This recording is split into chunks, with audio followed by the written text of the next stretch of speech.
Good morning, everyone, again.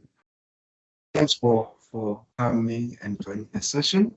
So today I want us to look at how do you present your research output. By presenting your research outputs, colleagues, I'm not referring only when you have written up your dissertation or your thesis or your owner's portfolio of evidence. I'm referring when you go through the different stages of your writing, especially in your report, where sometimes you'll be asked to come and present in a colloquium or a symposium. Maybe you have decided to put up a paper for conference presentation and so on. Those are the things we'll be looking at today because that's one of the areas which we found ourselves wanting, not only as academics and also those who are well published. They struggle a lot, you know. Sometimes you ask yourself, people who normally also have pensions and all of those things where they're supposed to present their work. So we try to look at some of the areas where we can try and improve as much as possible. So basically, that will be the focus of today's presentation. We've put some few outcomes there. I think one of the outcomes is that at least we need to be able to formalize ourselves with the various academic presentation platforms. So remember that if, for example, you have been invited to present in a symposium, you can't present the same way you're going to present in a conference, because sometimes in a symposium or a colloquium, they may ask you to present only one part of your work. Maybe it's about you share your methodology, but when you go to the conference, it's a full paper, so the presentation is going to differ. And also understand the importance of preparing for a conference, because it's one thing which I don't know others, how do they do it? But what I've picked up, especially attending various conferences, is that people sometimes, especially the first day, when you present to them, people are working on their laptops, and I know that sometimes people will think that maybe they are trying to add one or two items on their PowerPoint presentation. Some of them are starting their PowerPoint presentation during the conference itself. So it means there's a lack of preparation. So we need to prepare for some of these things. That's why we also need to rehearse your your presentation. Sit down and try to talk to your presentation and to look at smaller aspects. You know, I'm going to talk about those aspects. For example, if they say you are supposed to present for 20 minutes, how do you make sure that within that 30 minutes you cover the rest of your prepared PowerPoint presentation? So you need to start to practice and to time yourself around those things. Okay. So the other thing is about understanding the principles of effective conference presentation, and also understand the guidelines on how to develop a PowerPoint presentation slides. I'm not going to talk a lot about that. Okay. But there are some few pointers I want to share around that. Okay. Because one thing which I've realized is that nowadays, people, they think that if their PowerPoint are visuals, you know, there's a lot of visuals in your slides, then it's a good PowerPoint. And sometimes the person, for some of the visuals, you are not even talking to the visuals. We see a tree in your slides. You don't even tell us what this tree represents and so on, but it's there in your slides. So I'm going to talk about some of those things, okay? Understand on how to deal with nervousness and fear. Okay? It's one of the things which you need to work around. But as you'll be practicing, and as you'll be presenting in different platforms, before you get a bigger stage, at least some of these things you'll be able to work around them. Okay. Okay, I think basically I've just put some of these visuals. I think this one, it goes hand in hand with this part where I've said, remember that your audience wants you to succeed. No one is plotting for your failure. Okay, when you present, definitely we sit there and we want to hear you, what you're giving us. Remember that when you present your work in any platform, I'll talk mostly about the conferences, all right, for now. Already people, they have the abstract, okay, or the booklet for the conference. And people, they'll sit down and choose the different sessions they'll be attending. They don't just attend for the sake of attending. We plan these things. So, okay, on the first day, these are the sessions I'll be attending. Okay. Then on the second day, I'll attend this session. Then on the last day, maybe if it's a 3-day conference, I'll attend this ones. Okay. And as I'm planning my attendance of this session, I'm also looking at my own presentation as a conference attendee also. Okay. So, okay, I'll be presenting on the second day. Fine, no problem. But now, if I've chosen this topic to attend, I'm expecting to get something from the presenter. Maybe it's something which in the abstract, when you look at the abstract, it's something which more enticing, you know, to say, okay, this person is bringing this type of methodology, or maybe this person is going to talk about this type of a theory, which I never heard about it. Those are the things sometimes you look at when you attend. Sometimes when you attend conference presentation because of your area of interest. In my case, most of the time, definitely, if there's something which has to do with community engagement, I attend, but that's my area of interest. Okay, I can't attend a conference if there's a conference, if there's a presenter who's presenting around community engagement. I always prioritize that. All right, then I'll look at the others. Okay, but basically, what you need to do now, we sit there, we listen to you. Okay. But if you are not prepared, you are able to pick up to say you're not prepared. Okay? And the other thing, remember that when you present, you are nervous. In some of the conferences, they use various artifacts or maybe various visual to indicate to you how much time do you have. Most of the time, our conferences, well, if it's a normal full conference presentation, will give you almost 30 minutes. 30 minutes. They say 30 minutes. And in that 30 minutes, remember that it includes also the last part where there's supposed to be maybe some question and answer or discussion. Most of the time it's 10 minutes. So how do you project your presentation? You present your presentation so that it must cover only 20 minutes, so that you allow the 10 minutes for question and answer. But if you go beyond 20 minutes, then you end up completing your presentation maybe within 28 minutes. There's no time for question and answer. In other words, you are not going to get feedback on your presentation. And it's good to get feedback. Because remember, sometimes when you present this paper in a conference, maybe you are presenting it with the intention of publication. So the feedback which you get, you are able to infuse it when you are finalizing your writing up. So you need feedback.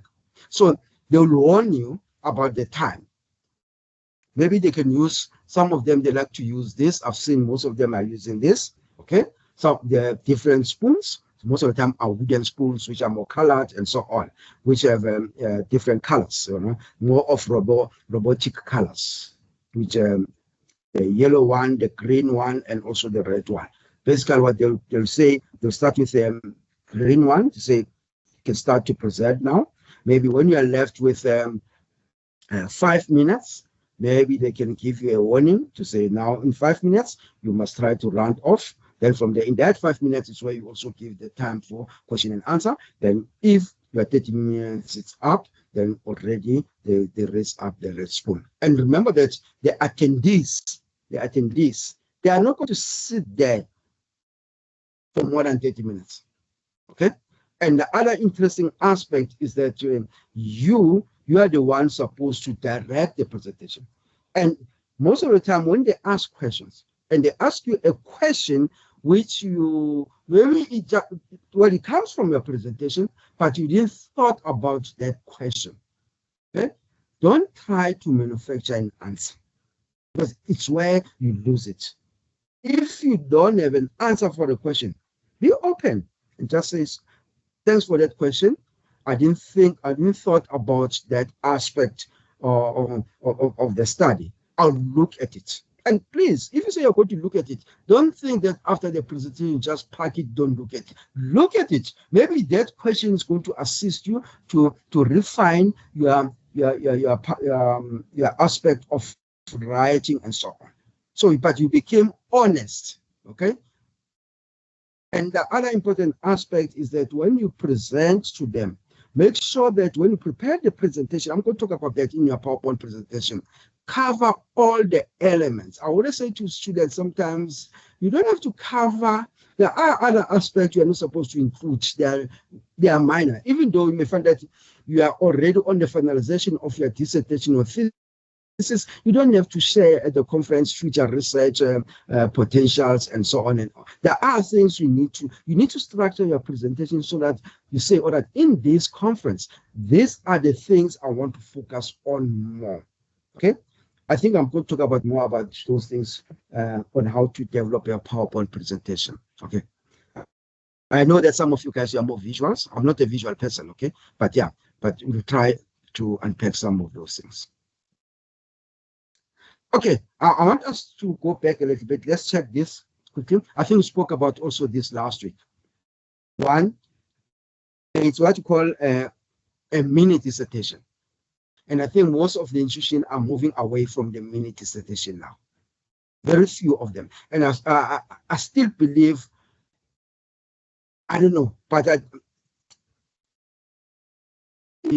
I'm not sure where does that come from, or it comes from the Council of Higher Education or whatever, I'm not sure. Because now when you look at the master's students, they are no longer writing mini dissertations.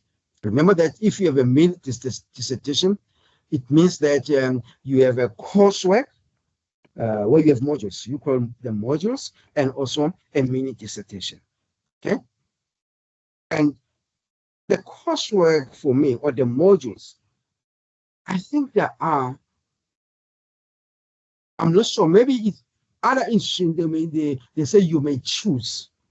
Remember that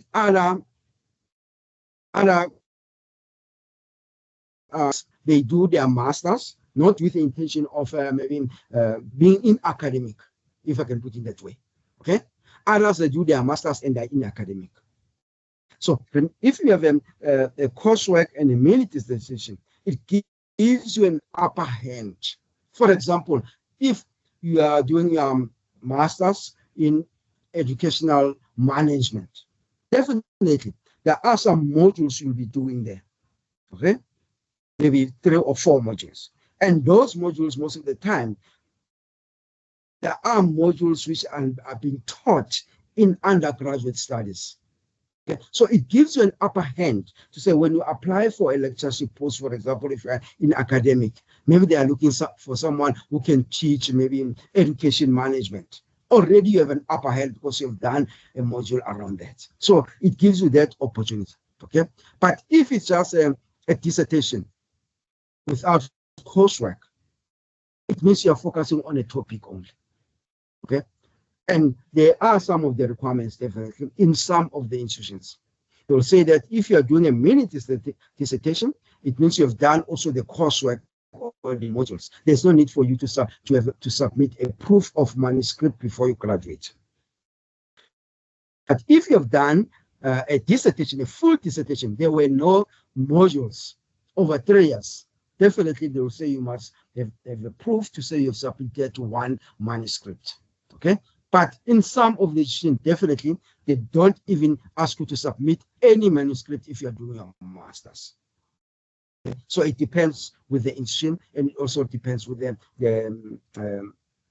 colleges and so on. Okay, but most of the time I know about in education, I don't think we normally they ask you to submit a proof of a manuscript. The only time they'll ask you for that is when you're doing your PhD, your doctorate. In your case, I think it's your PhD or your doctorate. They'll ask 2, okay, to say a proof that you have submitted to a manuscript for possible publication. I think we spoke about that last week. I'm not going to go through that aspect again. Why we present our research work?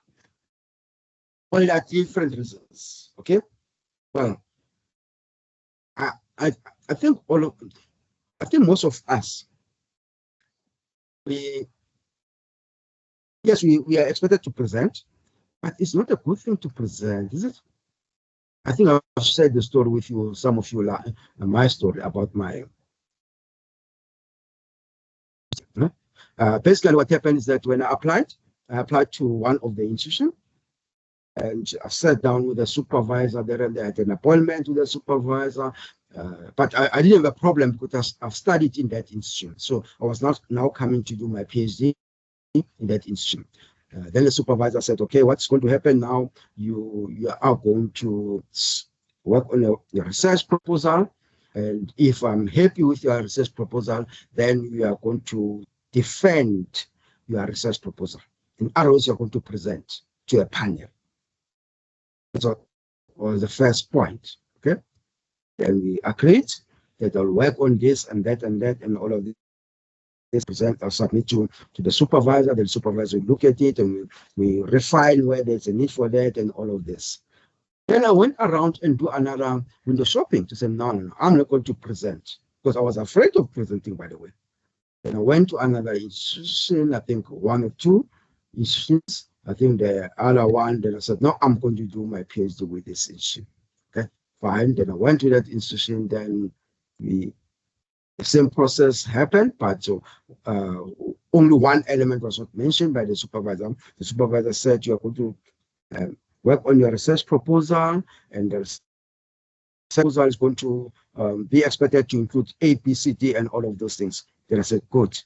Then there was no mention about presentation or defending my research proposal. Then I was happy about that. Then I did my research proposal because remember that in some of these you cannot start to do your research report before you can't even register before your research proposal has been accepted. So I worked on my research proposal for almost a year, just for a PhD, by the way. Then when I'm ready, the following year I'll put my research proposal to the department and so on, no problem. Then they look at it. Then now the email came, say, remember that now you need to come and defend this research proposal. The same thing which I was running away from institution A. Now I was faced with that. And there was no way I will not defend my research proposal because it was almost a year now. So I defended it, I presented and all of this. Yes, there were a lot of corrections there and there, then work around them. But at the end of the day, the proposal was accepted. So I just have to factor in some of those suggestions and corrections when I was doing my report writing. So those are the reasons why sometimes we need to present our work. We need also to inform, right? We need to tell a certain story. You can't, and I'm saying these colleagues, maybe I'm talking from certain position. You cannot have your dissertation, your thesis, which is going to carry dust. It's going to sit there. It must be a working document. Okay? In other words, people must be aware about your work. Yes, you are going to have your dissertation, your thesis. If you have done your studies from certain schools and so on and all of this, and you got permission from the Department of Education, definitely they are going to ask for few of your binded documents, okay, maybe one or two. And they are just going to put them at their library. How many people visit those libraries? Like enough, also the institution is going to put your work in the library. So at least there are many students who are going to look at your work as they are writing up their own work. It's going to be a good point of reference. But at the same time, you need also to take another step. And that's the step which you refer to it as publication. Make sure that you publish your work. Okay? And the other thing we do and present our research work because we want to persuade. We want to put an argument. Okay? Remember that if you have done a good PhD writing, you can also maybe have developed something. Maybe a conceptual framework. Maybe you could develop a certain procedure and so on. So you need to make sure that you share some of those aspects, okay? And also demonstrate by sharing what you have learned. It's so good because in a presentation, when you go to different presentation, for example, in colloquium or maybe in conferences, you share your work. And people will ask you, and people will have interest in your work. And sometimes after you have done a certain presentation, there are maybe positive aspects which can come up. Maybe there could be a collaboration. Maybe it could be maybe a certain supervisor is working with some students and needs a co-supervisor in that area. Maybe those opportunities can come because we'll never know. Sometimes these things they emanate from our presentations. Okay, so we always encourage you guys to make sure that you present your work at a smaller scale. It's also fine because at the same time you will be trying to network. We are networking, by the way. Okay, and remember that if you sit there alone with your work, no one will know about you. So you still need also to put a more effort, right? Well, we've spoken more about this type of various platforms of presentations where we can present our work. There are many colleagues. There are many, and yeah, I've just picked up a few of them. Sometimes, what I've seen in some of the departments, they got the monthly presentations. Okay, maybe it could be seminars from the department where different postgraduate students are presenting their work, and they get feedback from their fellow colleagues. Okay, so in that way, it makes your work to be more focused. Okay, and you also enjoy what you are doing because remember that I think those who are the colleagues who are doing I think masters or even PhDs. Sometimes you write a lot, is it? And as you are writing, sometimes you say to yourself, I don't understand what I'm writing about. It does happen because it's intensive writing, okay? And sometimes you even ask yourself about your research topic, and sometimes you get lost. You say, but what am I researching about here? It happens because the writing is so intensive, okay, and it's demanding. It's demanding, colleagues, and sometimes I make things light, and I know it's demanding. Okay, if you say I'm just doing a dissertation for 3 years, and others are doing a mini dissertation, in other words, they have coursework. Those who are doing coursework, they think that sometimes those who are doing only the dissertation are not going through a lot. They are, okay? And it's even worse if your master's it's a dissertation master's. The word count, it's almost huge. You're talking close to, I think, I'm not sure if it's 400 or not, 30,000 words, if I'm not mistaken. Others, they ask for 40,000 words. It's a lot, okay? Because your PhD, definitely we're looking close to, it should be 60. Others, they will say 40, then 24 masters and 44 PhD and so on. But it should be around 50,000 words on average for a PhD. So if you give that dissertation for an external examiner, it means the external examiner is going to look at that large content, almost 50,000 words. Then we talk about 300 and something pages. So as an external examiner, you also have to go through that. Yeah, it's huge. So we need to embrace some of these platforms. We have seminars, we have symposiums, we have webinars, we have conferences, we have defense or colloquium. All right, remember that colloquium is separate and also defense, okay? Sometimes we refer to the seminars or symposium as colloquiums. Some of these words, we use them sometimes interchangeably, all right? But the difference, basically, when you look at the seminars, it's small group focusing on specific subject or topic. The seminars, most of the time, they've been organized within the departments, okay? Certain departments will have their own seminars and so on. But the symposium, they also have a narrow focus. It covers one specific topic, okay? Like I was just referring to. Most of the time, our symposium, maybe it's organized within the college, or then they'll say, okay, we have a symposium, then we need to cover this area of your presentation. Maybe the symposium is about sharing maybe our theoretical framework.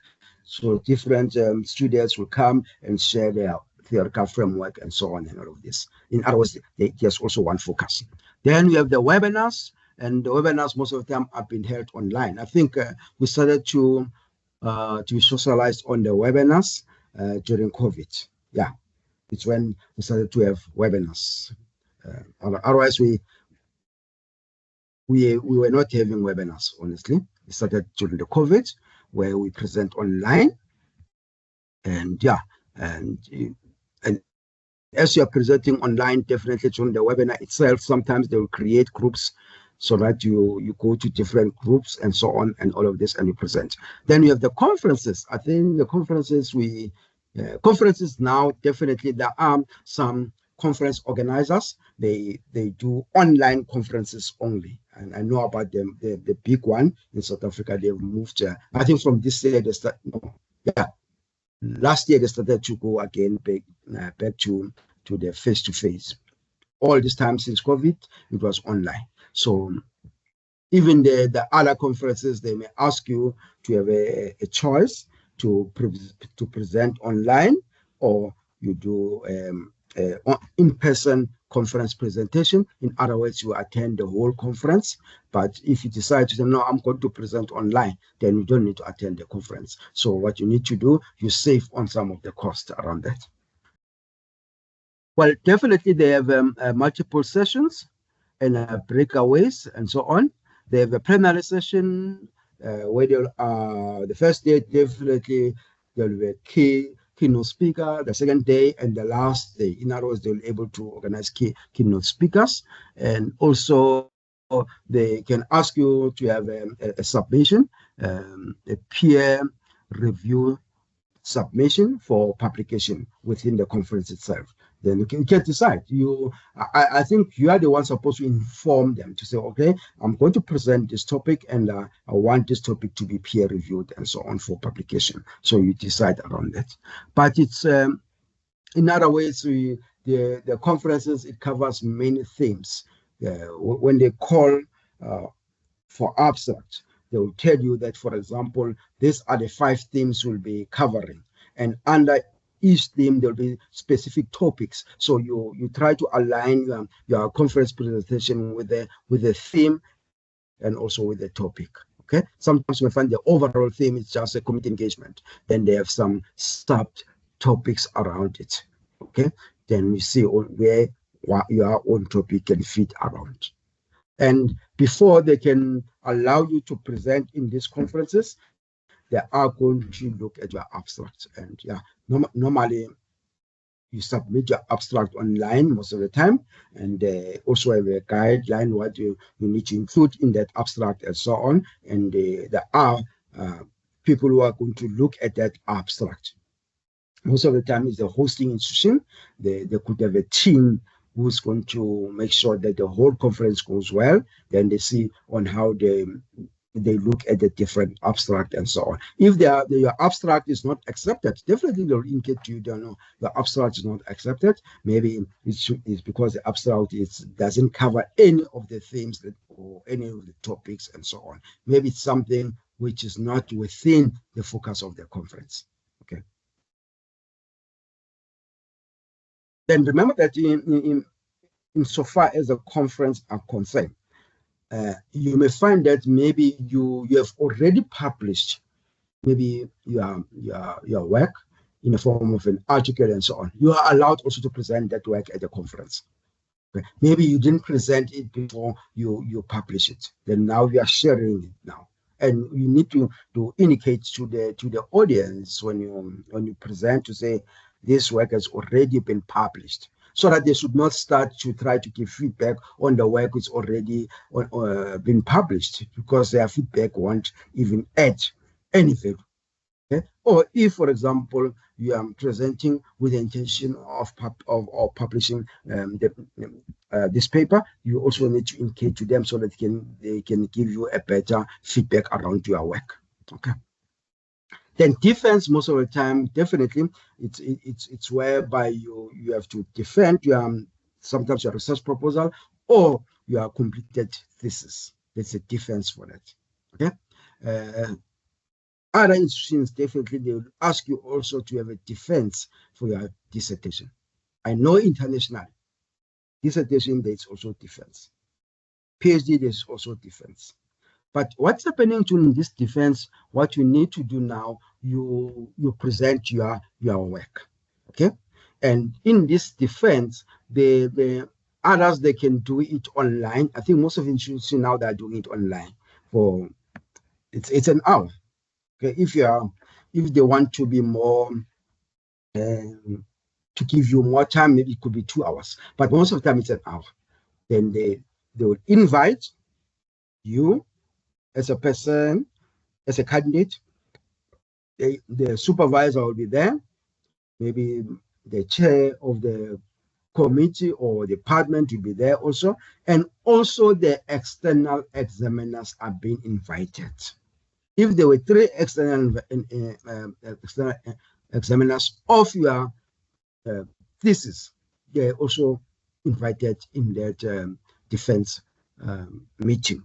Okay, so how does it work? You as a student or candidate, you present your work. Okay, remember that they can give you maybe they say for 30 minutes. Imagine if you have worked on your PhD for almost 4 years, sorry. 30 minutes is not, you can't talk about everything. So you try to look at the aspect you want to share. Then from there, we can ask you questions. Maybe they can ask the external examiners to say whatever they want to say based on your work. Remember that as the external examiner, if the external examiner has recommended something in your for you to correct or to put in your dissertation, the external examiner is there also. So if you have not included that, the external examiner can also highlight that.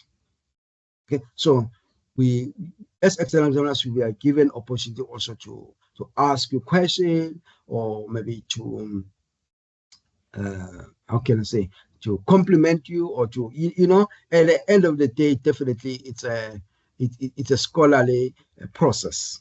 Okay, but if it's been done in person, what the institution normally does, it sends out a circular within the institution to invite people. Then they can organize a venue. Then from there, people come in that venue. Then they listen to you, or maybe for that 30 minutes, you say whatever you want to say and all of those things. Then there will be questions. There will be all of that thing. Then from there, if everything goes well, definitely the community will say we are going to recommend the awarding of the qualification to you. In other words, it doesn't mean that you have already been awarded the qualification. Now, they are still going to give feedback to the committee to say, okay, to the higher committee degrees, to say, here is the feedback. Then they are the one who are going to decide. Then after they've decided, then it's where you start to get that letter, which says you have met the requirements, you're going to graduate on this day, and so on and so on. So those are some of the processes which are unfolding insofar as the defense is concerned. I think some of the points I've just mentioned them there. Yeah, I think and the other thing, like I've said, for me, all these processes, they take a lot of your time. They make you to be more strenuous, but it's more about you. You are networking, by the way. You are sharing your work. People are noticing you, and you won't be aware. I'm not saying, colleagues, if you go through all this process, you are going to be given something. But what I'm trying to say is that it's how we make ourselves to be known through all these platforms. Sometimes you may think that you spend a lot of time preparing and doing all these things, but the end results are so good. Okay, so I think those are the few points I want to share under this slide. How to prepare for a conference? Oh, yeah, it's one of the things, colleagues, and remember that preparation. Those of you who have done it, and those of you who are doing it with your supervisors, things are being prepared in advance. Okay, And as we are preparing for different conferences, we need to be aware about the timelines. The timelines are very important. For example, there could be a call for papers for a certain. In most of the time, as a student, definitely the supervisor will will share with you with a potential conference which you can attend. Okay, because you don't have to attend all of this. Some of them they are not going to add value to your work, but the supervisor knows the best conference. Okay, then there are timelines around that. When is the abstract is supposed to be submitted? When is the final response supposed to be given to you? When is the registration of the conference? When, or suppose, for example, if it's outside the province, the the bookings, accommodations, where, all those things, they need to be factored in. And remember that at the same time, as you are looking at this timeline, sometimes in these conferences, the institutions are the ones supposed to fund you. So the institutions also, they got their own internal processes, right? We know that most of the institutions, by the end of November, everything closes. In other words, you can't ask for something. All right. Others by the end of October. So it depends on the institutions. Others will say by the end of October, everything. If you are going for a conference in January or conference in December or whatever, especially in January, because most of them they'll be back somewhere in February and all of this, everything should have been paid for. And even the conference where you're intending to attend, they will tell you by this time everything should be paid for. So you need to look at all those things, okay? So that you know that everything becomes more seamless. And the advantages of if the conference is outside the province, some of them they organize them in those venues, and those venues they have accommodations. So the advantage is that when you book early and finalize everything earlier, you are able to be housed within the conference venue itself. So it saves also some cost. If, for example, you are staying maybe 15 minutes away from the conference, you need to maybe to Uber to do all those things, and it saves the institution some costs around that. Okay, so at the end of the day, those are the things we are looking at. But basically, colleagues, when you prepare for the conference, I'll just go through some of the points quickly. There are not so many. You need to ask yourself some of these questions. What does the audience already know, and what do they need to know? Colleagues, you prepare your PowerPoint presentation. We don't expect you when you go to a conference, then for example, maybe you are trying to explain them the methodology. Then you start to define what is a mixed method is to the audience. Honestly, it doesn't work like that. It's a conference. It's not a symposium. These people, they know what a mixed method is. Yes, you have to mention, all right, to say in your paper, you are using a mixed method. Maybe the advantage, these are the advantages. Maybe I've used the mixed method because of this and this, or maybe the mixed method aligned to my work because of this and that and that. Okay, so you cannot go there and try to explain or define what a population is, what the sample is to them. They know. Tell them about the population of your study. Tell them about the sample. Tell them about the sample techniques. That's it. But you are not going to take your dissertation, your thesis, and transfer it to the conference. No. Okay? But there are points you can take from your dissertation. For example, if you want to describe your sample, who are your population? Okay? The sample size. What techniques have you used to come with this sample size? All right? So those are the things you need to look at, because already they know about some of these things, colleagues. Yes, maybe in a symposium or colloquium is where you can start to define these things and so on. Okay, and it also goes to an extent when you are doing a defense. There's one which I've said in some, I think I can't even remember which year. The candidate was trying to tell us about these things, and I said, we know about this, and we even worked on the candidate thesis as external examiners. We have seen those things. See? So yeah, it's very tricky, colleagues, and that's when you start to tell the audience about things which they know. Some of them they start to move out. They don't even stay. The person can stay for 5 minutes. Already know to say in the next slide, we're going to have the same approach. For others, they can stay there in your presentation, but working on their stuff, not listening to you. But you cannot force people to listen to you, is it? Okay. But you must also formulate a clear structure. I've spoken about that one. There must be a structure. Say, okay, these are the things I'm going to look at. I'm given 20 minutes, by the way. 10 minutes is question and answer. I can't talk about everything, but the salient.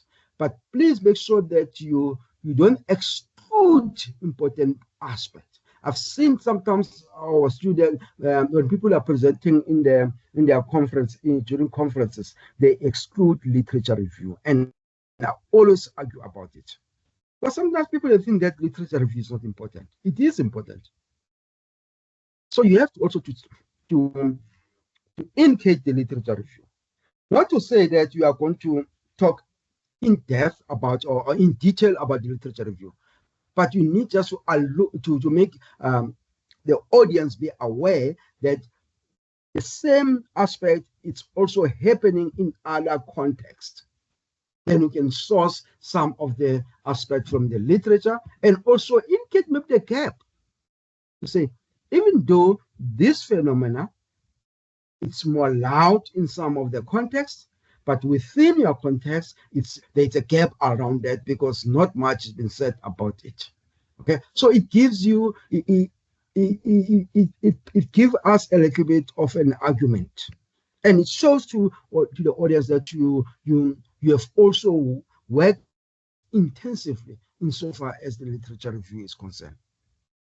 Okay, this one is fine. Just want to put something quickly.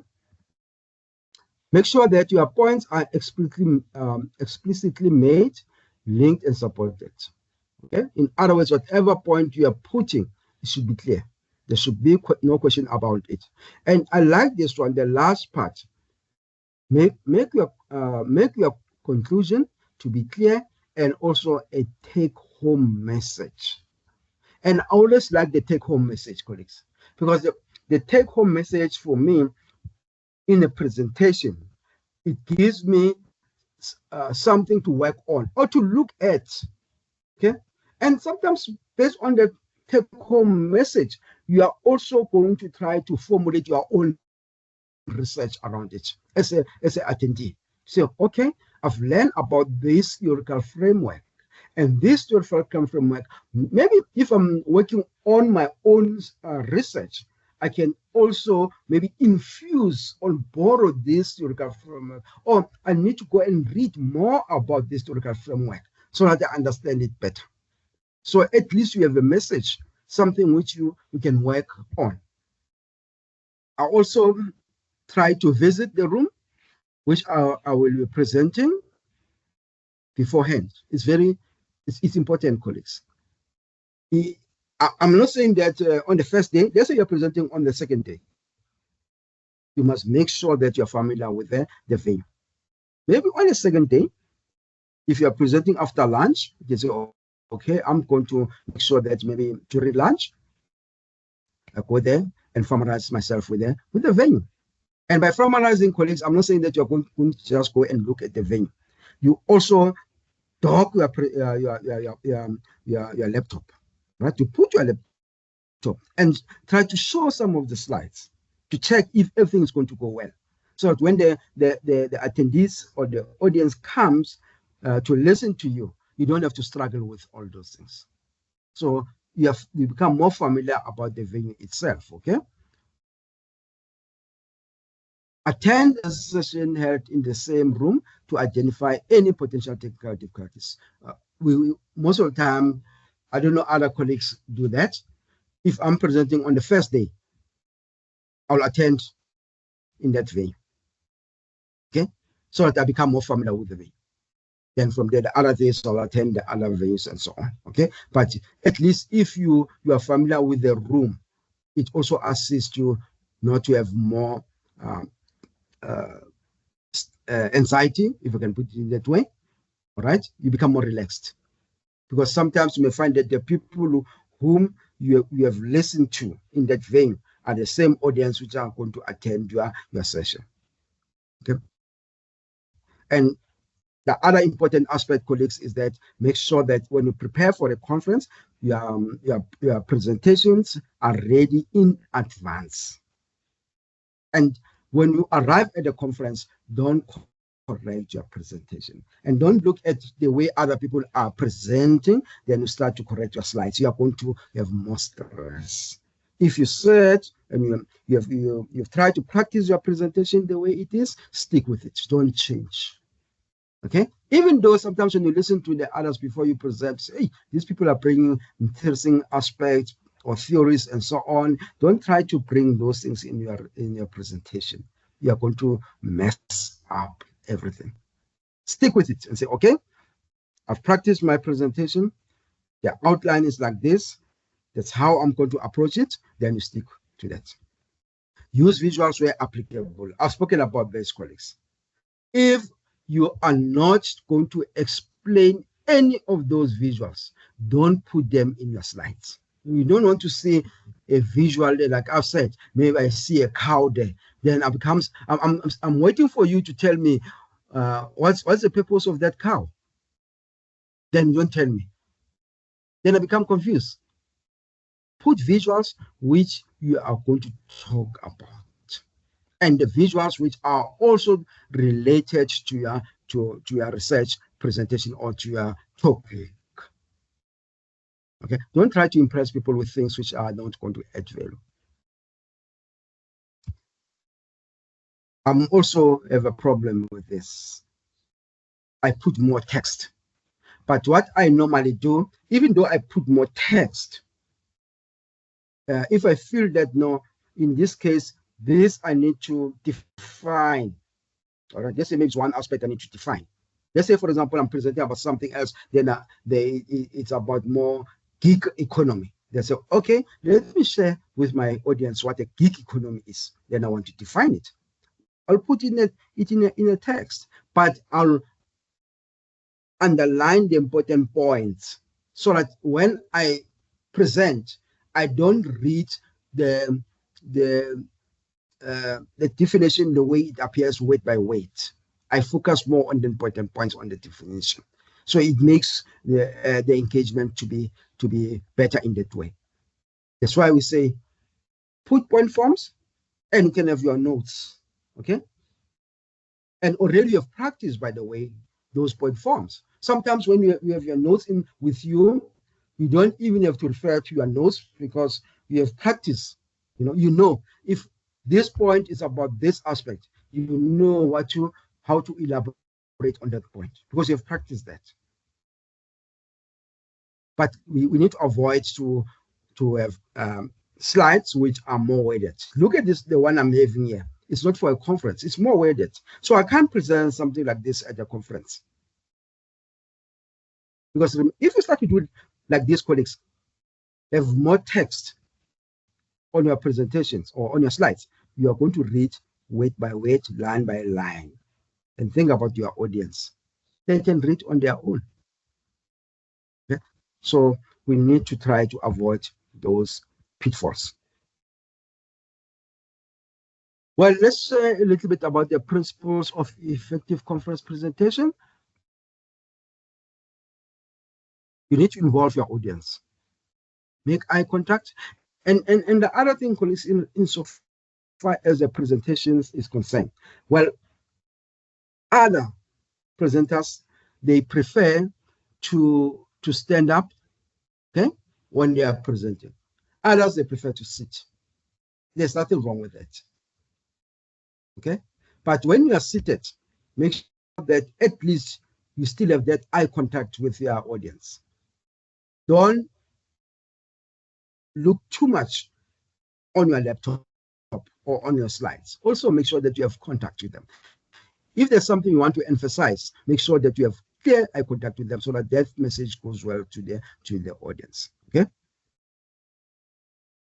Avoid reading notes. We've spoken about that one. Look at the audience before you begin and throughout your work. Also, that one is clear. If your presentation is online, try to look directly at your webcam. All right. I think all of us, we know on how to make sure that we have that contact with our webcam. And colleagues, I'm still bringing the webcam because I think some of the points we learned them during COVID and so on. If you're the next point is that project confidence with body postures, voice, and movement. Colleagues, you are the one who's presenting this paper. So you need to have confidence. If you don't believe in your own paper, then it's a problem. Okay? And there are various ways of bringing that confidence. We know that we are, most of the time, we become more anxious, all right? Sometimes you become more, we are not sure what you are saying is correct. But you have a way of avoiding those tensions.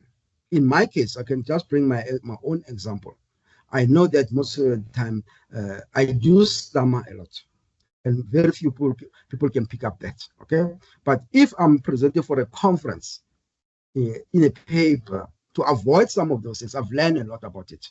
I try to speak more slowly, okay? In other words, for me, when I speak more slowly, I don't swallow some of the words. Because if I speak fast, I swallow most of the words. Okay. So if I speak slowly, I know that I'll be able to articulate my points clearly, and people are going to hear what I'm trying to say. And how do I make sure that I don't become trapped in the process of swallowing some of the words and speaking fast? I make sure that my presentations are not loaded. Okay. I look at the content, right? Because remember that when your presentation is loaded, you need to share this content quicker. And as you are sharing it quicker, you must speak fast. And as you're speaking fast, it also makes you not to be clear to the audience. So in my case, first point, I make sure that my presentation or my slides are not overloaded. Few points and emphasize on them. It works better in that way. Okay, I'm not going to talk about these ones. The last point there, it says direct your voice to the audience and articulate your words and sentences. There are words sometimes which, those words, when you want to take them out, they also affect your tongue, they want your tongue to be rolled and, difficult words. Basically, what you need to do, practice those words, practice them. Right, there are difficult words, especially insofar as the section of methodology is concerned. For example, words like epistemology. So you need to practice those words so that when you are in front of the audience, you are able to say them clearly. Okay, through practice. Okay, and I like technology nowadays. They also assist you on how to practice some of those words. You can even have a voice over on those words, Yeah. But what's important is that you need to be articulate. Make sure that everything which you are saying, it needs to be clear. Okay. The next point, definitely begin the presentation with a hook. All right. In other words, make sure that your presentation, when you start, there's something which is going to entice your audience. Okay, it must draw your audience. Say, we want to listen to this. Okay, and if your voice is monotonous, they are not even able to hear you. They are looking down. You are not even looking at them. There's nothing which is interesting in the opening sentences. They lose it within a second. Okay. Well, we spoke about this one. Be aware of the levels of engagement throughout your talk. Towards the end of a full day presentation and in the middle of the talk, audience concentration level can wane. Remember that. Sometimes when you start, people are listening to you, but towards the end, when we are there for 10 minutes, they start to to think about other things. Make sure that you're able to capture them, right? You capture them by bringing something which they are not familiar with in your presentation. Okay. Re-engage the audience by assigning activities, using humor, or giving stimulating examples of your research application. In other words, they must be able to get something from your research. We are not saying that you must give them an exercise during the presentation. It won't be possible. But there must be something which is going to remind them or to keep them focused during the presentation. Okay. And yeah, when you use a sense of humor, don't overuse that. You know, sometimes there are people who don't. It's almost like, for example, when we are teaching, you cannot start the whole 45 minutes of your class teaching with a joke and all of this. No, it doesn't work like that. Okay, but if you want to bring it to a certain extent that it aligns to your topic or to what you are presenting. So in that way, at least makes them to be a little bit awake. Okay. I think those are the few points, colleagues. If there's something which you want to ask, you can just put it on the chat there. Let's move to the next slide. This one, colleagues, you'll bear with me. I wanted to put everything in one slide. Okay, I didn't want to have another slide. So I want all these points to be in one slide. That's why even the font size is a bit smaller there.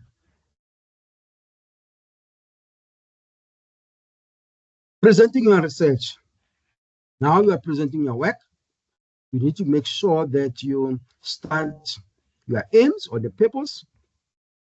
Okay. Yes, you are going to introduce yourself. But colleagues, if the person who's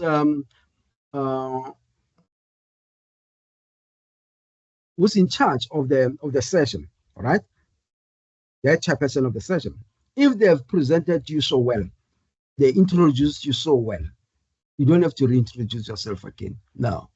Otherwise, you're going to run out of time. But if you feel that, no, I need to reintroduce myself, I don't think I was well introduced here, you can do the introduction again, but brief. Okay. Talk about the goals of your research. You must first convince your audience of the importance of your work before requiring them to tackle the more technical details. You need to contextualize your research. And those are the words I was talking about, colleagues. You need to contextualize your research, position your study within current literature and methods. I think it's very important, colleagues. That's why I'm referring to methodology. Your study also need to talk to a certain literature. Sorry for that. That's why I was referring to literature review. It's also important. Okay. Present methods and findings clearly and attractively. Okay. Focus on your main approach, the reason for choosing it, the key results, and so on. Remember that when you present your results and your findings,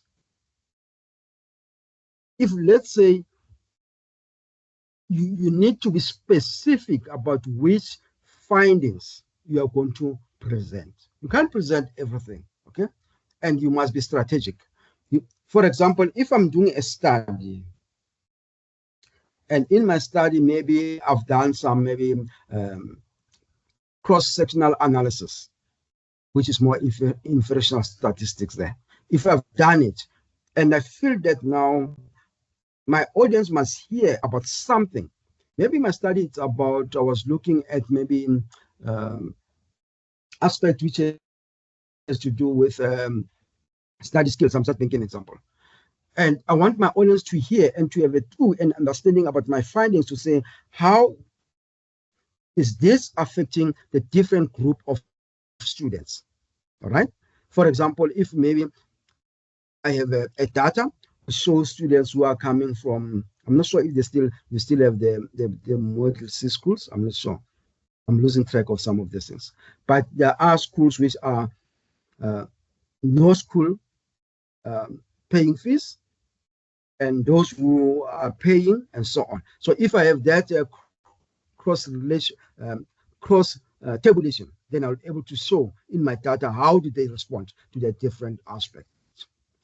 The same thing with first year generation students. I can also show that. So okay, those who are the first in their families to enter the universities, no one has even have ever went to a university. How did they respond to this type of statements? So that's something which the audience wants to hear. Okay, the audience does not want to hear to say this person agree, this person disagree, this one was neutral. No, they always like to hear about deep statistic analysis, the cross tabulations. It's where you are able to capture their attention, and you can also align to that to say what the literature says about it. Okay, so in that way your presentation becomes more live and they listen to you. But I know that, colleagues, I'm bringing it up to a certain level. But as you are going through a different conference presentation, you'll build up on those things, okay? I know that sometimes at elementary, we present only descriptive stats only. It's also allowed. We allow that, okay? When you end your talk with a powerful take-home message, emphasize the major points raised in your presentation and highlight the significance of your research. Deal with question effectively. We've spoken about that one, colleagues. Okay? Before the presentation, anticipate possible questions. I know it's difficult. Most of the time, I don't even anticipate possible questions because I try to make sure that in my preparation for the paper, I cover most of the loopholes. Okay? When I talk about theoretical framework, if I have chosen one, I will indicate to my audience that there are more related theories, but I found it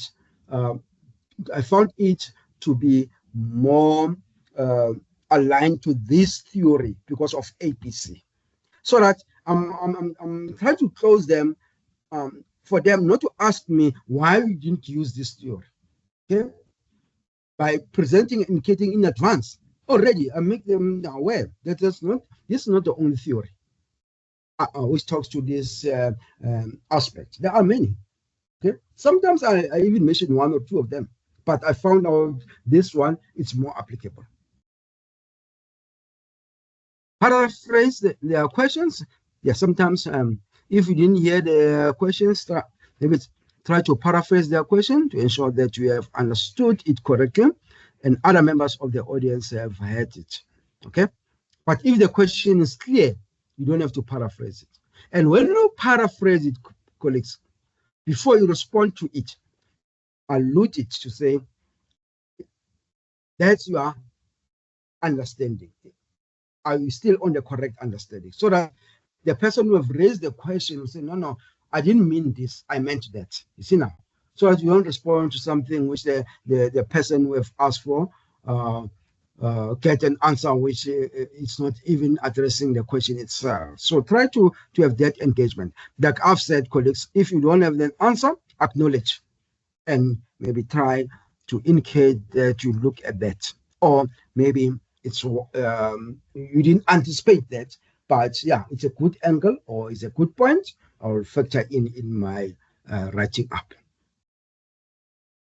Insofar as the final tip are concerned, remember that conference presentation provides great opportunities for you to communicate your research to a wide and interested audience, get feedback on your work, and also it assists to broaden your professional network.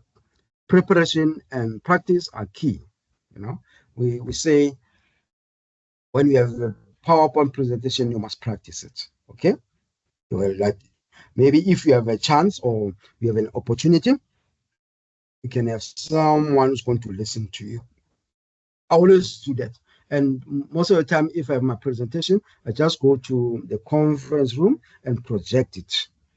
Right? Then if I'm happy about, for example, the font size, if I want someone to look at that, I ask someone, say, come and look at this, please.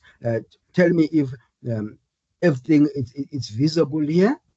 so that when I present, I don't have to strain my the attendees insofar as their eyes are concerned, right? Because sometimes we overlook some of this. Sometimes maybe it's a matter of spelling, but if you have someone to look at your presentation, also can advise you to say, look at the spelling there, right? So, and I've seen most of the time, especially in the headings, you may find that other people, when they present, the headings are about the slide itself. It means a person didn't check that. So you need to check some of those minor things and so on. There's someone who's raised a hand. Nomhle, you have something? Yes, good morning, Dr. Kubeka. I trust you are well. Good morning, colleagues. Thank you for a lovely presentation. Dr. Kubeka, my question relates to what happens, let's say you submit an abstract, and now when it comes to the actual conference, there's been a few developments or even deviations from the original abstract. How does one deal with that? Maybe it would be best if I'm specific. We submit an abstract. The methodology that we're going to utilize was qualitative, but since the project was still ongoing, then we came to a realization that post feedback, there's large data, so meaning it has somehow upgraded to being a mixed method, because now the other data it's quantitative. So yeah, in terms of abstract submission, those deviations, what does one do? Do you just stick to what you had planned and pack the new developments, or how does one in a professional way, like if there is any deviations that needs to be declared in a conference? Thank you. Yeah, I think it's a good question, Nomhle. There are various ways to approach that. But remember that when you submit your abstract, the conference organizers, okay, they are going to look at your abstract. And if they bring some changes into your abstract, like we are saying, it was more qualitative, now it's more mixed method. So it means now when you are going to present, you need to stick with the changes, because the attendees, like I've said, before they can attend any section, they do get the abstract.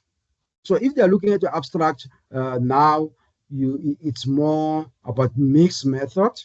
Then when you appear and you present your presentation, it's now about qualitative only. It gives some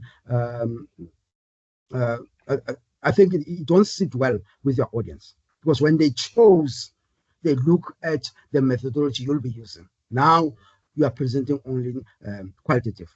But the easiest way to work around that, you need you can liaise with the conference.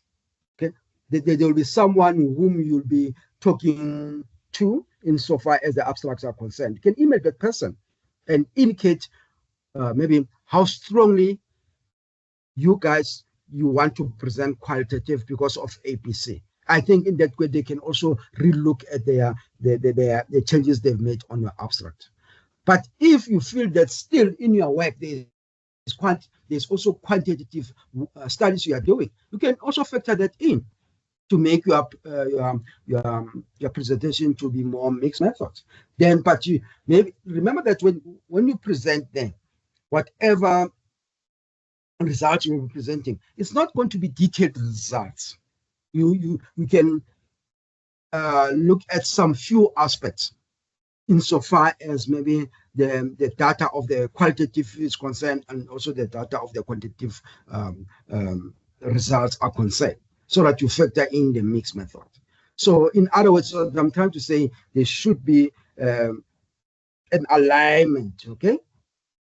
To say, okay, my abstract now, it was a qualitative, they've recommended mixed method, then I'll stick with the mixed method. Then it means I need to try to improve on my presentation so that it caters for mixed methods, okay? Or alternatively, you can liaise with them if there's still a chance for that, and can strongly argue with them. I mean, they are human beings, you see, to indicate why your methodology, it was qualitative and so on. They can correct it. But remember that we try to make sure that you work on that before the finalization of the book abstract. Because when they finalize everything now, the abstract are there, the presenters are there. If they've opted for mixed methods, we need to align to that, honestly. Otherwise, it's a problem. Because what I'm just adding one point. When you present for international conference, they always ask for your presentation in advance. Yes, we have your abstract, and they also ask for the presentation. So you must, that's why you have to stick on your presentation. You can't change it. In South Africa, I remember one conference, it was doing like that. They will ask us to submit our presentation in advance. Oh, colleagues, when you go there in the presentation itself, people are presenting something different. Even now, it's still happening. They don't ask for the advance insofar as the presentations are concerned, the PowerPoint presentation. They publish the abstract. You look at the abstract, then you assign to that session to say, I'm going to attend this session. When you get to the session, the person presents something different. But in my case, honestly, colleagues, if someone presents something which does not align to the abstract, which I've chosen, I just go out. I go and have my coffee somewhere outside. Because I feel that in that case, you are not respecting the audience. So I think that those are the best way you can approach it.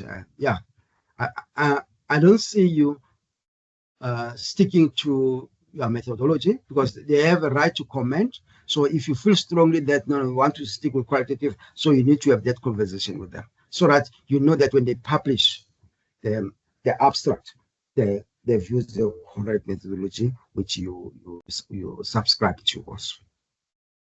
Okay, I hear you. I'm not sure if there's something. Doctor. Yes, no. I'm saying I hear you, Doctor, and I appreciate your inputs. Actually, it will be a poster presentation, so we'll see how it goes. But thank you so much for your insights.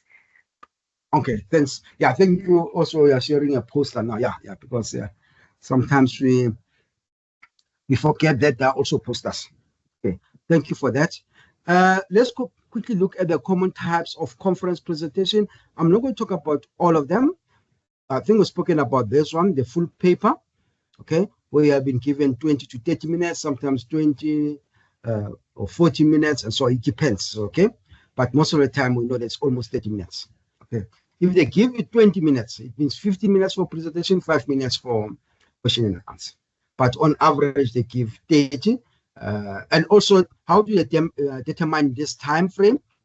It also depends on the contributions people who want to present during that conference.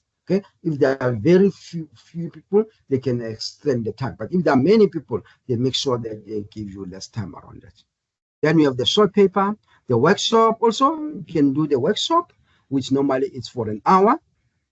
Okay, where you present your workshop, then to the audience, then they will ask you questions about your what you have presented. It's more about practical demonstration of your work and so on.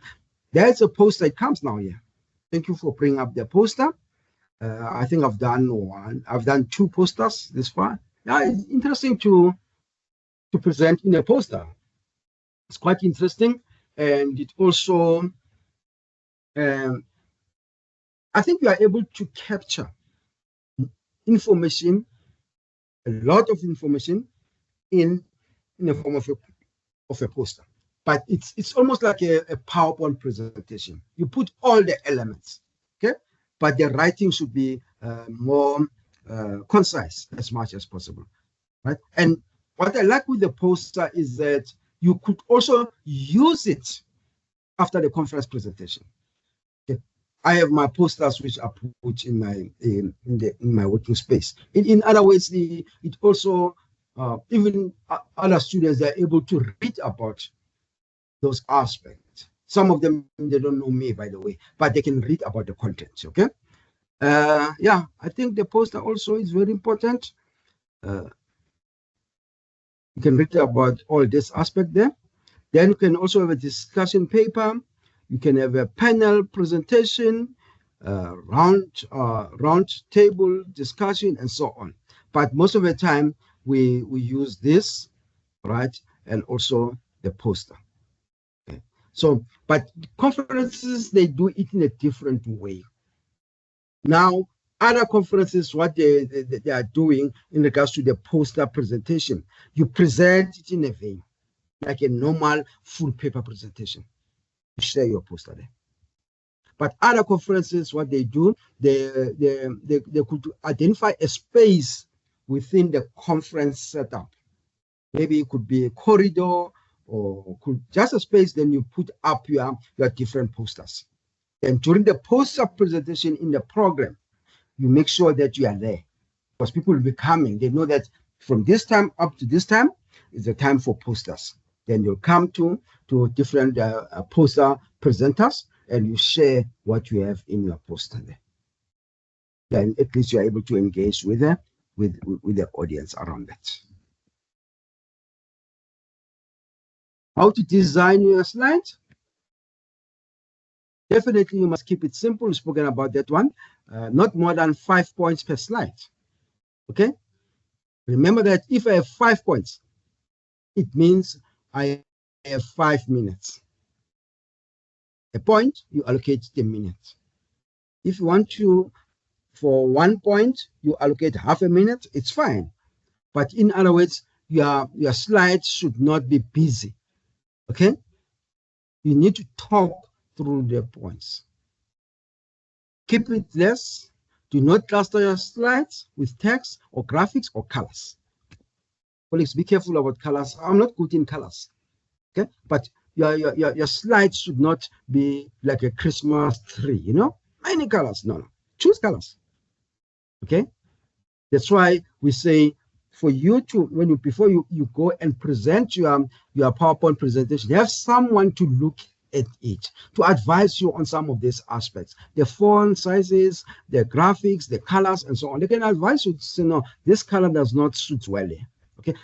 If you ever like it to have students, if you are working with students, you can even ask students. Students will tell you, say, no, this color is not a good color. Or this background is not a good background. Or this font is not a good font. All right. The type and the size, all of those things. Okay. Do not cluster your slides with text. I've spoken about that one. All right. Stick to at least 3 to 4 colors per slide. Okay. I've just spoken about this one. Make your slide big. Look at the font size. Okay. Be conscious about your color combination. Stick on black or on white background. White on blue background. Yellow on black background, and so on. Sometimes I'm confused by the background, but but I've tried by all means that at least my slides are, insofar as the background or color are concerned, they don't confuse my students. Test your slides. I've spoken about that one. Pace your slides delivery. Suggest that 1 minute be assigned to one slide. I've just mentioned that one also. Okay, yeah, it's 1 minute to one slide, not 1 minute to 1 point. Okay. Practice and practice and practice. We can look at the bad conference presentation. Well, this I don't like. When you have your notes, yep, you need to have nice notes with you, right? It should not be you are going to bring a lot of textbook and all of this. I think one of them being seated is one of the best conference presentation. But if colleagues are seated, you can even ask to be seated. Okay, we don't say that you must stand up, but you can ask, can I be seated? You know, then you sit, then you relax a little bit. The other one, it's reading a presentation from word by word, speak in depth or low voice, using long and complex sentences, run out of time. This one, it means you didn't practice your presentation, not prepared for the presentation. And I'm telling you, because if I've seen professors who are not preparing for their presentation, I've seen them. And some of them, you know what they'll do? They will try to rush, and some of them, they'll make excuses. And especially, for example, if they're about to present towards lunchtime, they will make an excuse to say, guys, we are not supposed to spend a lot of time on this presentation. You know that all of us, we are hungry now, we need to go. You know, all those excuses, you know that the person is not prepared. Okay? But yeah, what can you say? Human beings are human beings. Well, poster presentation, I think Nomto can attest to some of this aspect because we have done one of them. Basically, it's a way to communicate your research or your understanding to a topic. It usually includes two elements, a poster and a brief, usually not more than 2 minutes. Yeah, I've spoken about this one, whereby there is a poster session now, then you brief the audience about your poster. What does it entails? You take them through the whole aspect of the poster presentation itself or the title, but you summarize it as brief as possible. What makes a good poster? Those are some of the aspects. It should be readable, all right? Title is also need to be short and also draw interest. The word count should be about 300 to 800 words. And I'm not sure other institutions I know, they can assist you, the graphics definitely, they assist you with the poster development. You know, you give them the specification and they develop a very good poster for you. While you have to pay, but sometimes the institution does pay for that. Okay. Use of bullets or numbering and headlines are very important. Effective use of graphics, colors, and font size also. Consistent and clean layout is also important.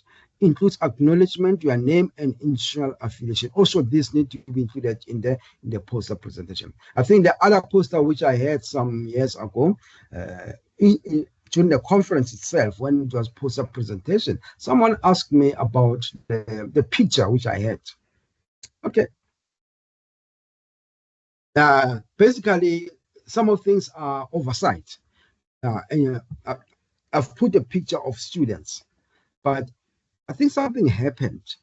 I thought it caters for the demography, you know, of our students, or to find that I've forgot one, you know, then the others are duplicated. Someone asked me why this race is not presented in this PowerPoint, why this one is duplicated. Then I said to myself, it was an oversight on it. In fact, I didn't even put the picture. The graphics assisted me with that. I think when they pull out the picture, it was also an oversight from them, you know. But it came as if now, but at the end of the day, I was able to defend that because it was not more about anything to do. The study was not more about was not about understanding different races. It was about a certain topic, discipline. That's it. That's all I was looking at. But yeah, at the end of the day, we need to look at some of those small things. Okay. When they choose the picture for your PowerPoint for a poster, make sure that it's more it aligns, you know. Yeah, it doesn't exclude other components. Okay. Capturing your audience attention. We have spoken about this one from my side.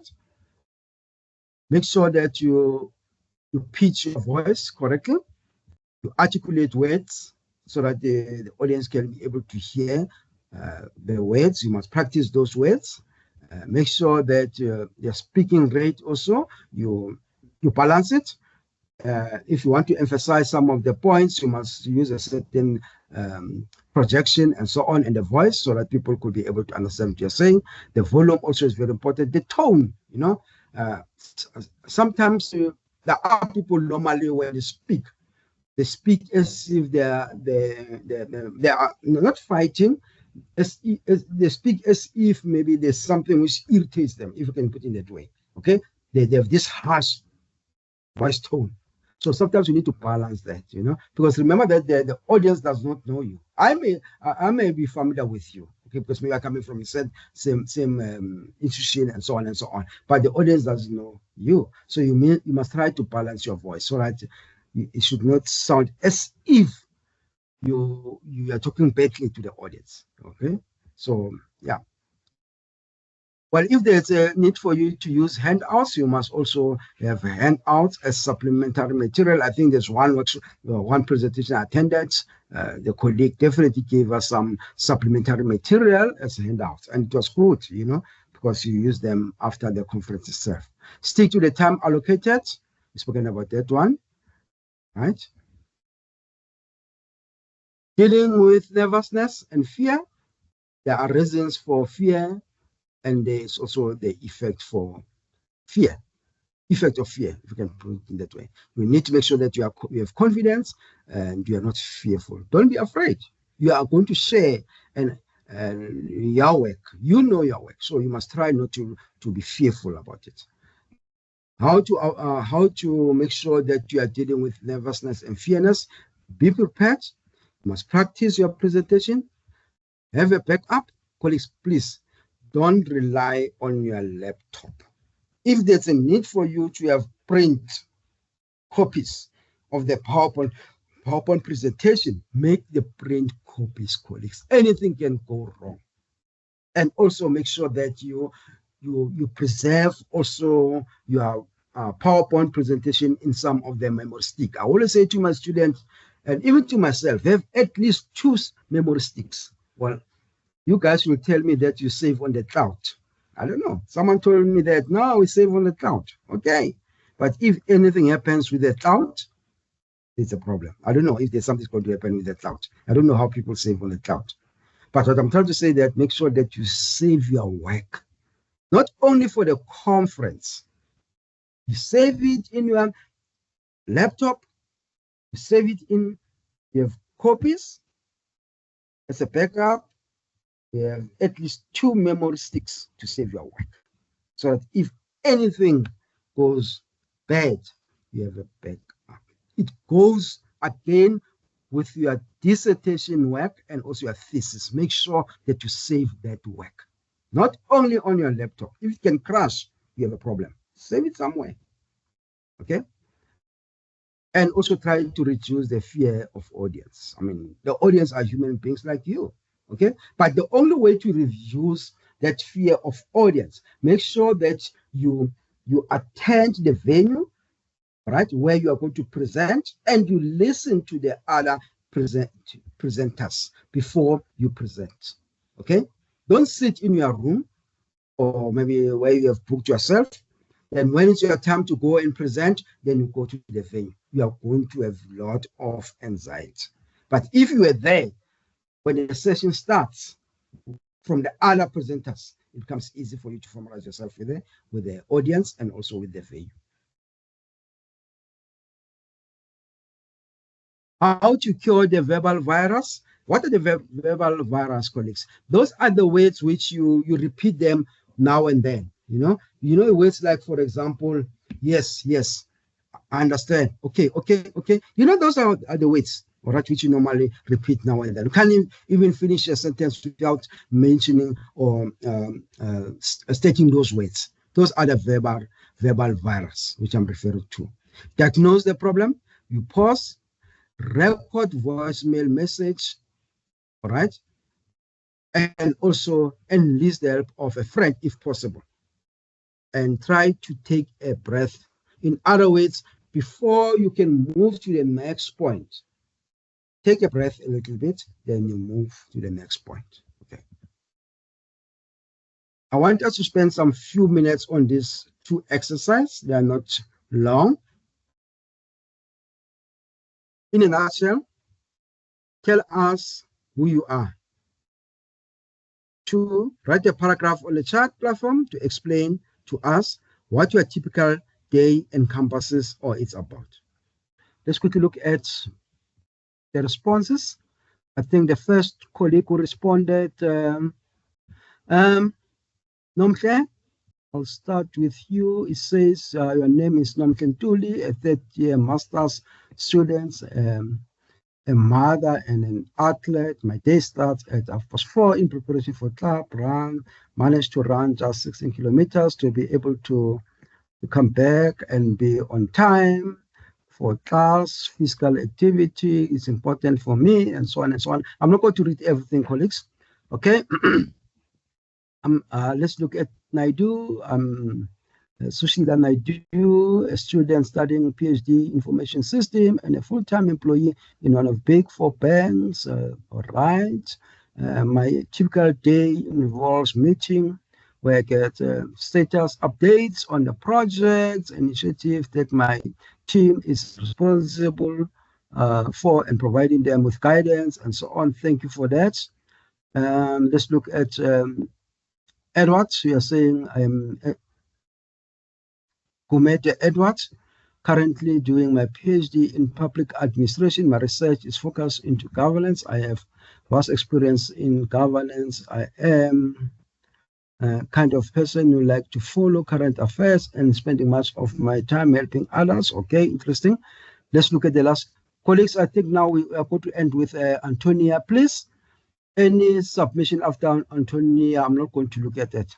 I am Innocent Chingombe, a PhD student, and I'm excited to share a bit of my typical day. My days are usually filled with research, reading, and writing. I am passionate about learning and exploring new ideas. I spend most of my time poring over academic papers. Okay, interesting. Antonia, good day, everyone. My name is Antonia, and I'm involved in accrediting training organization to ensure it's conducive to the learning environment, ensure it's OHSA compliant and certifying instructors. I'm part-time, all right. Thank you for that. I'm sorry, Robaya. Yeah, we just have to end with the other colleagues. But basically, what was the purpose of this exercise? It has various elements, honestly.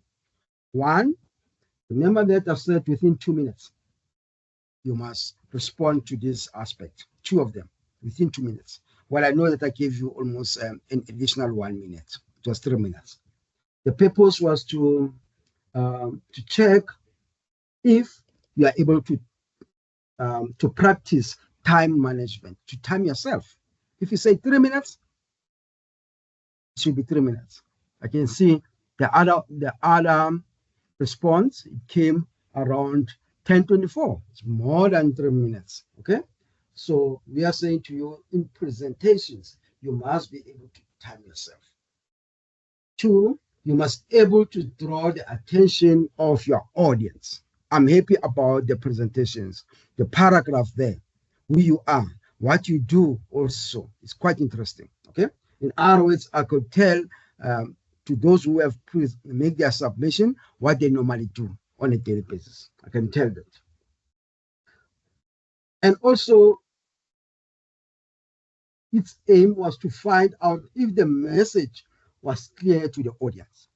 I think that most of you guys, you managed to understand the message. In other words, what we are supposed to respond about, you are able to do that. To find out the numbers of characters presented within a prescribed time, and also to emphasize the structuring of your presentation. I know that some of you presented after 3 minutes because maybe we're working on the structure, especially the second part of the exercise where you're supposed to share about your typical day, what you normally do around that. So you have to put a certain structure around that. And I can see that some of you went more intensive around that within the time frame of 3 minutes. Okay. Thanks for participating, colleagues. I want us also to look at this one. This is going to be the last exercise. We still have time around it. I think we have a few minutes.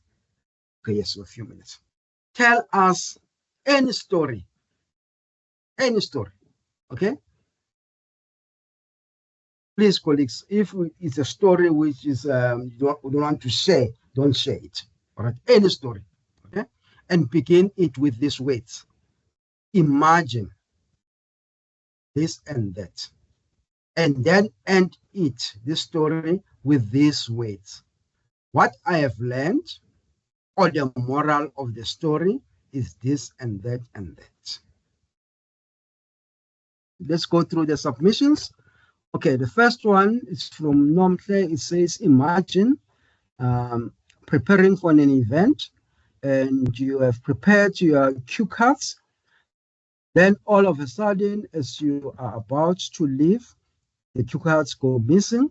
As a result of anxiety, I experienced camouflage vision. The cue cards were right there on the table. What I've learned was that I should immediately place what I need together with the house and the car keys. It will save me from stressing and losing things whilst they are right in front of me. Okay? All right. Nkulili, you say, imagine being a mother working full-time as a teacher, come back home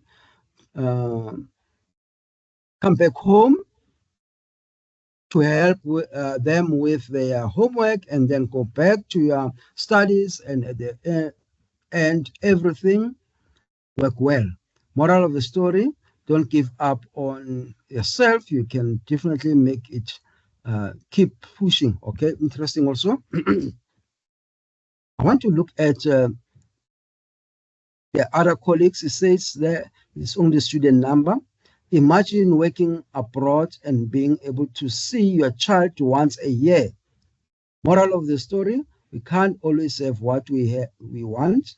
Sometimes to acquire something bigger, a sacrifice needs to be made. Interesting, colleagues.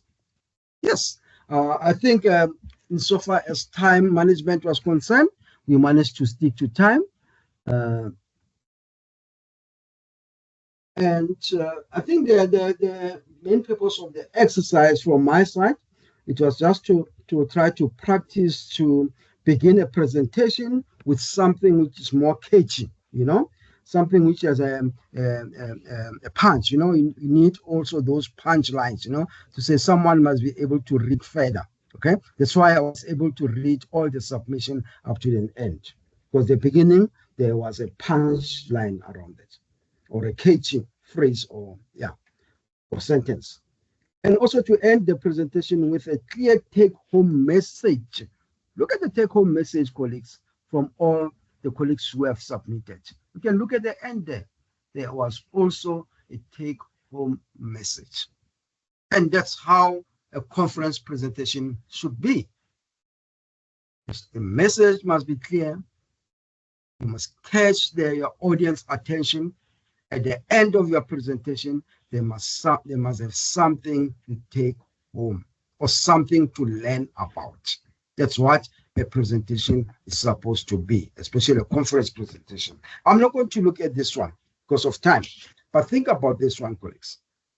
If we have such a presentation, a slide, or maybe we can say a poster, if I can put it that way, will the audience be able to relate to all of this? Look at what we have in this poster, guys, or in this slide. It's a slide. Sometimes I see cars. Sometimes I see people joking. I see chickens there also. There's a lot happening. I don't know what's happening here. If I have such a slide presentation, I don't think there's anyone who's going to follow what I'm trying to talk about. And even you as a presenter, There's no way you're going to talk about all of these things in a minute. So it's so busy. So what you are trying to say is that try as much as possible to have your clear slides, so that everyone will be able to follow what you want to present on those slides. So yeah, if it was a poster, it's quite complicated. But because of time, we are not going to work on this. But yeah, I think those are the few points, colleagues, I wanted to share. But in conclusion, remember, a presentation is not a PowerPoint. Because people, they think that if they have, let's say, for example, you have a slide like this, then it's part of your presentation. Or you think that everything is fine because it comes from your PowerPoint. Basically, a presentation, it's what you articulate. It's not a PowerPoint. You can have a good PowerPoint, and sometimes you are not able to share with the audience. Okay? Presentation, it is all about the audience. Focus on what your audience needs to know, not what you know. Okay? Always remember when I'm coming to you. When we started, we said you must bear what your audience knows. Don't share the things which they know. Okay? And don't share things which you think are very important and you are the one who knows them alone. Make sure that you try to meet your audience halfway. Your audience are there to make you to be successful. Okay? Focus on what your audience needs to know, not what you know. If excited about what you say, your audience will also be excited. That's why after your presentation, there will be some of part of the attendees will come to you and try to have a talk with you. One could be more positive talk. Sometimes maybe it could be others, they didn't want to share maybe what they have during the process of presentation. Maybe they want to talk to you after the presentation itself to give you some guidelines, or maybe to invite you for something, or maybe to share some of the content with you. Okay? If you fail to prepare, you are prepared to fail. Nomhla, do you have something to say? I think it's okay. Dr. No Kupek, problem. Yes, I know we're running out of time, so I'll be very quick. Usually, there's a saying that says, give a person flowers while they are still around. And I just thought of this moment because I have spoken to you about this via email a few months ago. So I just thought, I think this is a perfect opportunity for me to even give you a big bunch of flowers in front of my other colleagues. So I'll be very quick. So colleagues, I just wanted to share like a brief story. And this is actually with regards to this actual presentation. So last year, Dr. Kupek, I think it was sometime in August. And sometime in January, early this year, there was a call for abstracts. And I just, because I was a little bit bored and, not even knowing what I was getting myself into. Then my abstract was accepted for one of UNISA's multinational conference, which took place in May. And I went back to those notes that I wrote when attending Dr. Kupega's a class, specifically, like when you're planning for a presentation, even looking at the aesthetics, even looking at the font, the do's and don'ts, everything that he spoke about today, I implemented that. And I even made a point of writing to him and Mr. Hloni to say, I'm so grateful, because it was my first time. Everything, went well. I even took that extra tip of saying, go.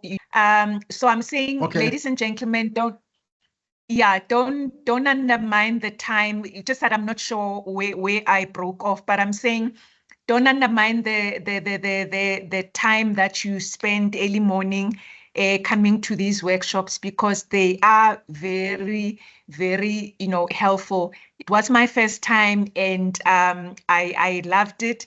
And to such an extent that some other colleagues roped me in to even co-author and present in other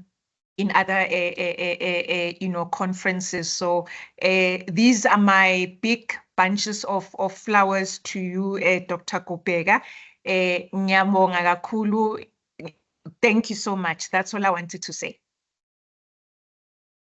No, I highly appreciate that, Nomhle, and we are also thankful for that. Yeah, I think we receive the feedback from you around May. Yeah, thank you for that, and I'm hoping the other students will also try to utilize some of these few skills we are trying to give to them. We are not saying that our approach is an alpha and omega, but what we are trying to say, we share our own experiences as much as possible, because it's so good also to be involved in these platforms, honestly, and you end up having interest on what you are writing about, and it also maybe entice you to stay within the academia, those who are not in academia. But at the end of the day, we say all the best to everyone, and also to you, Nomhle, and the other colleagues. And yeah, we'd like to hear about this good feedback, not only about conferences, about everything, the feedback we give it to you guys on your submissions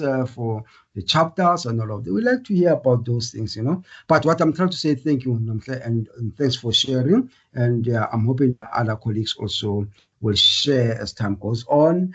And maybe one day some of you will be sharing with us when you are graduating with your different programs like we used to have in the past. But all the best, and thank you for sharing with us. I think based on today's topic, colleagues, we have tried to round everything. Next week, I'm just hoping to share another part where we look on how to prepare our submission for the final research output. Though some of you, we know that you are writing up your final documents for your dissertation, your thesis, for your thesis, and so on. How to prepare for that final research output within of submitting, so that other people are going to look at it from the external point or from the external environment and so on. So but thanks for attending, colleagues. But thanks, colleagues, and all the best. Enjoy the rest of the weekend. We'll meet next week. Thank you and bye. Thanks. Bye, everyone.